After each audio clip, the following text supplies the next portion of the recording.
President akomyewo mu Uganda tambuza video sharing.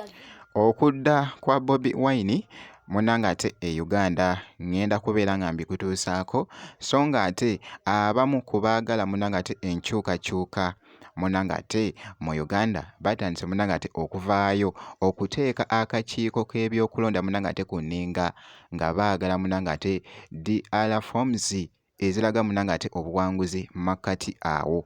Omukulu munanga ate Kyagulanyi Kosaate ne Jane Museveni ino byengenda okubeera nga nkutuusaako so nga ate omuyimbi munanga ate Spice Diana avuddeyo muganda wange yeeyongedde okubeera nga alumya munanga ate abateesi. Jjukira nti nno ebigenda mu maaso munanga ate Makatiige ne Shiba bampita Jaminati nsinzira ku Jaminati Yogi wabula akatambi kano nga boogezaako okukalaba kubadde kuwandiikiddwako ebigambo nti omukulu Kyagulanyi akomyewo munanga ate mu Uganda wabula akatambi kano mubaddemuko ne mukyala we. Simanyi oba kyendaba naawe munanga ate kyolaba. Breaking news tambuza video. President akomyewo mu Uganda tambuza video sharing video. Nimba naye mubeere gumite video eno nkadde essaawa yonna akomawo. Essaawa yonna ennaku ezitali mbale President akomawo. Mubeere gumite mubeereeko. Era nga munnange akatambi ako kakadde kuba nange mbadde mu kuscrollinga awo ngenda okulaba ndabako munanga ate ebiwandiiko neŋŋamba yiyi neŋŋamba nti no leka munanga ate mbategeeze naye nga munnange byebyo omukulu Kyagulanyi essaawa yonna ajja kubeera nga akomawo. Mawulire agaliwo His Excellency Kyagulanyi Ssentamu Robert President waffe omwagalo w'abangi Kyagulanyi Ssentamu Robert agenda kubeera mutaka essaawa yonna. Anytime soon is coming back to this our country Uganda. Nga bwe yayogera nga ava wano mujjukire ya communicatinga n'ategeeza ensi n'ategeeza Uganda nti it is just a temporary exit era nga essaawa yonna ajja kubeera nga akomawo. Bwe bumu nno munanga ate ku butambi bw'olabye wali munanga ate abawagizi b'omukulu munanga ate Kyagulanyi babadde babutaddeyo bamumiisinga munanga ate okukamalako obumazi so nga ate abamu kubaagala munanga ate enkyukakyuka nabo tebatudde esayidi eno batandise munanga ate okuteeka pressure eri munanga ate akakiiko ak'ebyokulonda.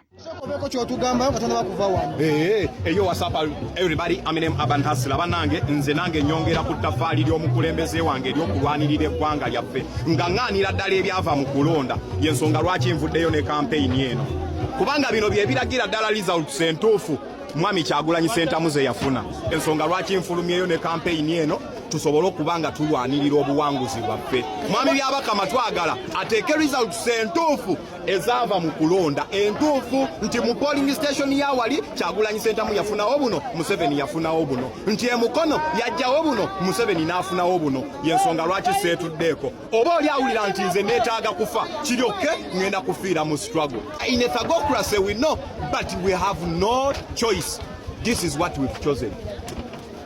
This oli angambye wafulumira dda mawulire automatically nze nino fulumiramu omukyala w'embuto yalina ofulumira mawulire omukyala w'embuto yalina olwanirira eddembe nkozi ate ng'owulidde okukwatibwako okwo nawe n'ovaayo tetusobola kugenda kukuma bipiira mu makubo kubanga eddembe lyange teririna kulinnyirira lya mulala. Togenda kunsanga nga nkuma kipiira nakitya nakimu togenda kunsanga nga nziba kkubo wadde ewamu naye okusigala nga nnwana nti n'ekituufu ebyava mu kulonda tetubikkiriza nja kukwata kano nga akabonero ak'okubanja obuwanguzi bwange n'emirembe n'emiki n'emirembe. I sign out Aminem Aban Hustler.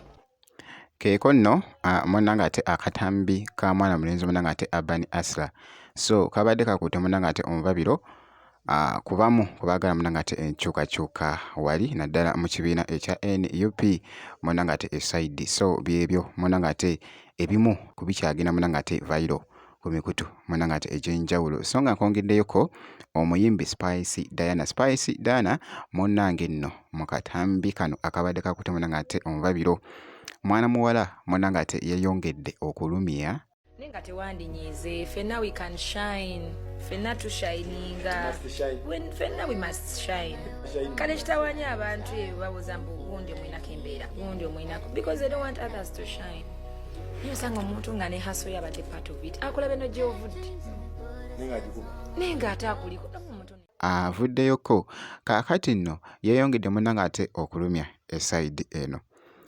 Akatambi kano badde had ba Spice Diana be babadde bakatadde munna ng'ate ku TikTok wabula nga mulimu munna ng'ate amaloboozi nga boogezaako okulaba kw'ossa ne kano ffenna tushininga ffenna we must shine kale kitawanya abantu ebyo babuuza mbu gundi omwinako embeera gundi omwinako because they don't want others to shine naye osanga omuntu nga ne haso yabadde part of it akulaba eno gy'ovudde naye ng'ate akuliko namu omuntu neyandiesanyukiddeko bw'atyo abadde munna ng'ate yeeyagala okukamalako obumazi ye mwana muwala munna ng'ate omuyimbi Spice Diana era nga bwe ntyo munna ng'ate bwe mukyekinzeeko ky'olina okukola ku subscribinga ebisigadde byonna biturekere tujja kubeera nga tukuwa update yonna kasita obeera ng'osubscribinze.